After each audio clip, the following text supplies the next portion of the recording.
going on, everybody? It's your boy Colombian Dread. Welcome back to another episode of The Best Come From The Worst. This is now episode 16, season 2. My apologies with the inconsistency with these podcasts. The reason why I am doing other segments, DJing, I'm also working on my watch company and everything else. If you guys want to visit that page on my Instagram, is j.taylor by James Taylor. Again, also DJing, and what I'm also doing is creating short snippets explaining a verse of the Bible. And I'm explaining it in a way where everyone can understand it, right? Because everybody keeps assuming or have this philosophy on the Bible that everything has to do with religion, but the Bible really has nothing to do with it.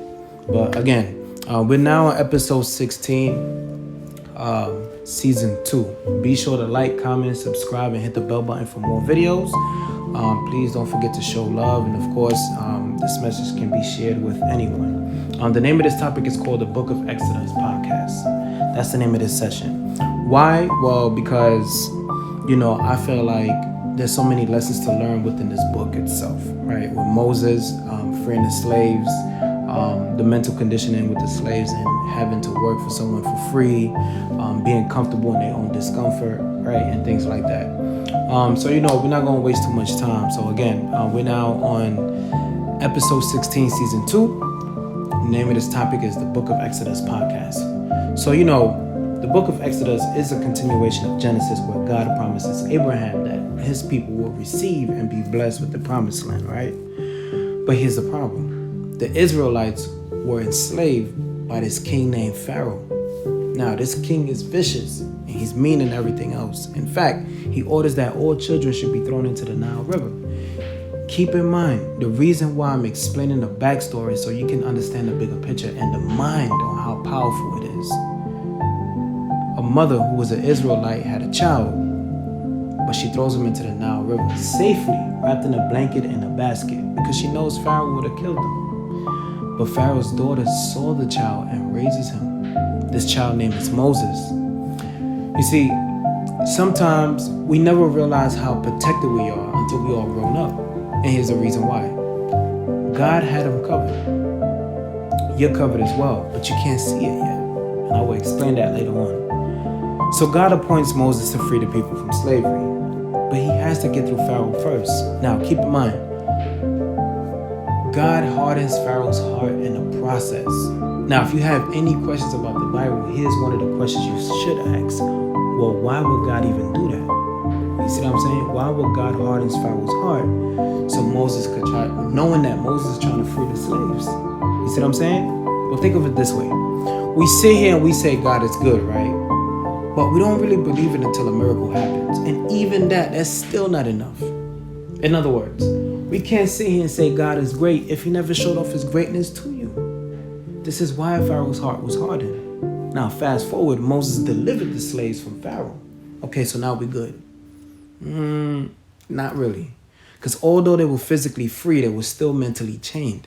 And that's a lot of us today. Being delivered doesn't equate to freedom. You can be delivered from a toxic relationship and end up in another toxic relationship because of your mindset. These people were so mentally enslaved that their comfort on working for someone else for free brought them more peace than God giving them the promised land. Here's my point. Not even God can change your mind if he wanted to.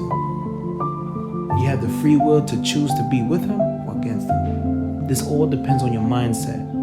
Imagine, God is trying to bless you while you're sitting on $1 million idea and you tell him you'll pass on that offer and you'll make it on your own. That's a dangerous mindset to have. Now, while Moses is sitting here dealing with this mind thing again, God wanted to wipe them out of the earth. But, Moses reminded God about the promise that he had for Abraham. So God said, you know what? Usually it takes them about a month to walk from the wilderness of Mount Sinai to the promised land of Canaan. It really does take about a month to walk. But instead, it took them 40 years.